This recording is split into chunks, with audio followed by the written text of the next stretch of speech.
So I got something in the mail today that I'm going to try to install. This is a reverse camera for the van. I've been wanting one of these for a long time. This is the Togaurd CA711 off Amazon. Sometimes with these oddly named items, you never know what you're going to get, but it looks alright. The monitor's a good size. The camera feels sturdy. It's got the built-in LED lights so you can see what you're doing at night. I went for the wired version. It came with like 50 feet of cable, which is way more than I need. But I think with the wireless version, you still have to connect a power cable to the camera or use batteries, which I wanted to avoid. I just wanted something that would be plug and play. As for the actual wiring, really easy. You're positive and negative. I've got 2 cigarette lighters up on the dash, and I never use either one of them, so I might just sacrifice one of those. Then the green wire is your reverse sensor. You just have to tap in to your reverse light. I already found the fuse for that underneath the driver's seat, so I'll have to go buy one of those piggyback fuses so that I can tap into that. And it also came with a remote. I guess you can use 2 cameras on this system and use it like as a home security thing, but I'll never actually use this myself.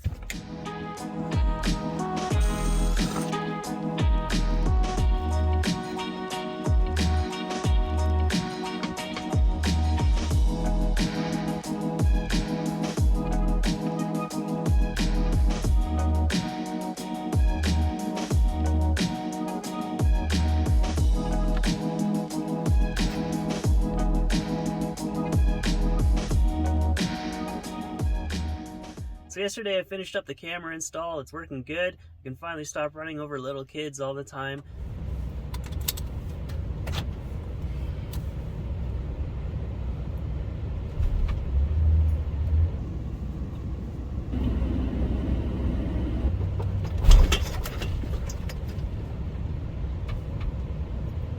But I don't like where I put the camera. I wish I could see further behind me, and the brake light is making the camera think that it's daytime. I tried to put a piece of tape over the sensor, but that didn't work either.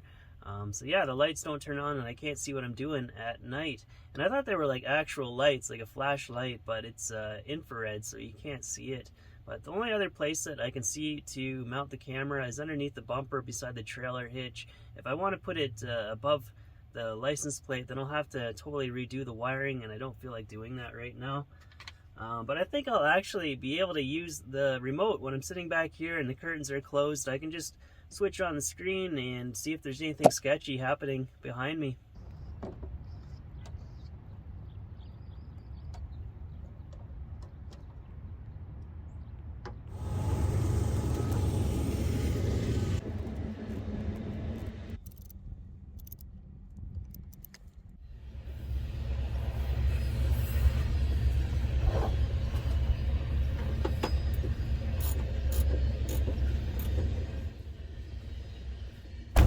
Alright, I'm all finished up. I like that camera position a whole lot better. It actually functions as a rear view mirror now. The monitor, though, I just describe it as mediocre quality. It's blurry, it's grainy, but it does serve its purpose. I just can't figure out how to turn on the guidelines. I have a feeling that they're supposed to automatically be on. I can't find any other settings for it, so I sent an email to the company and we'll see if they actually get back to me. Boot review time. These are the Scarpa Charmaz HD boots. I've been wearing these for the past couple weeks. I bought these because I had to send the Grand Drews in for repair. The stitching fell all apart on those, but I actually like these boots better. I find they're more comfortable. They're a bit lighter. They're fully waterproof. They got the heel welt on there for the semi-auto crampons. They're not insulated either, but with some thick wool socks, I think like -10, -15 degrees Celsius would be my cutoff with these. The only thing that I don't like about these boots is the bright, flashy orange color. It's just not my thing. I did get my Grand Drews back, and I'm wondering if they changed the shape of the boot when they restitched it across there, because the first time that I wore them, they gave me a heel blister for the first time ever, but it probably just means that I have to wear them more to break them in again. And these will need to be resold in the near future as well, but I think I'll get a lot more use out of these boots too. I'm pretty happy with them as well. So am I happy with the new van and my build? Yeah, of course I am. I was also happy with the minivan. I would have been content to carry along with it had it not sold and driven it until it didn't drive anymore. But I just really wanted to have the 4x4 and the high clearance. There were so many times last summer that I'd encounter deep ruts or a water crossing or a steep hill that I couldn't get up, and I just wanted a vehicle that could take me further into the backcountry. I just never thought it would happen. But with this van, I made improvements where I thought they were necessary. I wanted to have a bigger fridge that ran off a compressor. That thing has been running non-stop for about a month now. It just really sips on electricity. It's pretty awesome. In the minivan, I had 80 amp hour usable on the battery. With this one, I've got 200 amp hour usable, which I think is more than enough. On that last 3-day trip that I did out to Yaha Tinda, I used 130 amp hour on that, so I think I could have went like 5 or 6 days before depleting the battery, which is pretty good. And I wanted to have an air fryer for the longest time, but with the minivan, 1, I had nowhere to put it, and 2, my battery wouldn't have been able to power it. So it's amazing to finally have that thing, and more storage space, and a side door that I can get in and out of, a bigger bed that's less cramped, better ventilation, and I really like having all the windows. The only thing that stings with this van is obviously filling it up with gas. It hurts every time.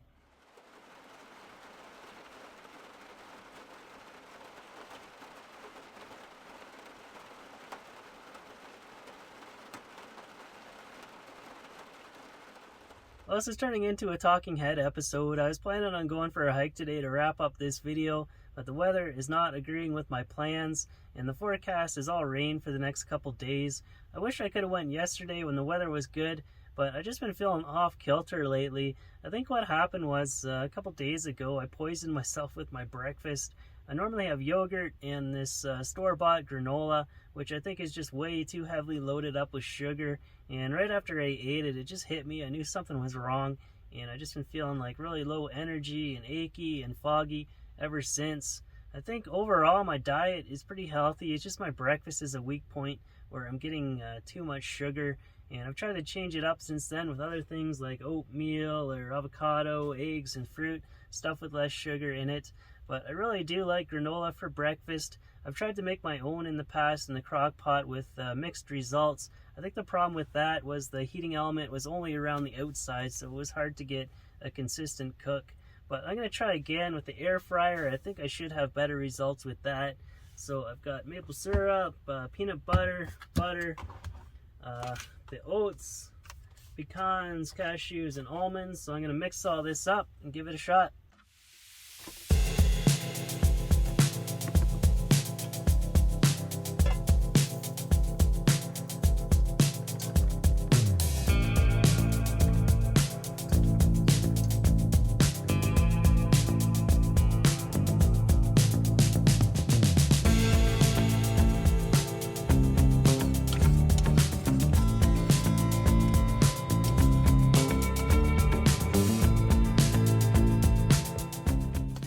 A bit drier than I'd like. We'll add in some more.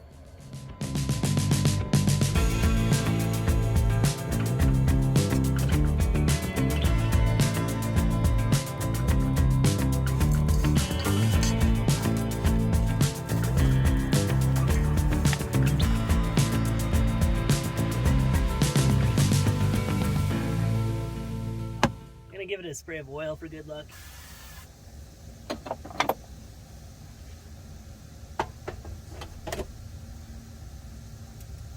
Bake. 350. 10 minutes.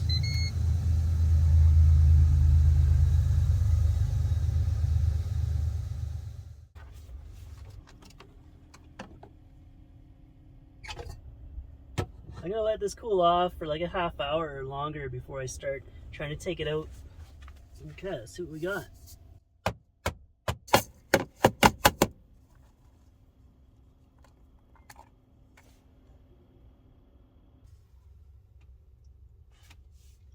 Well, this is the best granola that I've ever made. It could even be clumpier though, so maybe I'll try to add more peanut butter into it next time and see if that helps. But definitely way better than store-bought.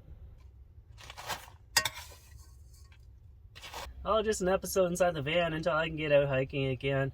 And I can't really travel to the places that I want right now either until these restrictions come to an end. If this carries on through the summer, then I'm seriously considering changing out my Alberta registry for a BC one. I know there's a lot of hoops that you got to jump through. Even though we're in the same country, it's completely separate.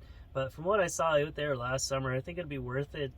BC just has so much to offer in terms of wide open backcountry. You can drive way out there on these crazy 4x4 trails and have these gigantic mountain ranges all to yourself. There were times where I was camped out for like a week at a time and I wouldn't see anyone else. Alberta is great too. It's beautiful here, but so much of the Rockies are contained within the park system. It just seems like I'm always sleeping within towns, but I haven't been north of Hinton along the Front Range yet, so I should probably go check that out. Maybe there could be some things up there, but I think that's going to be the end of this episode. So thanks for watching, and thank you to Patreon supporters, and I'll see you in the next one.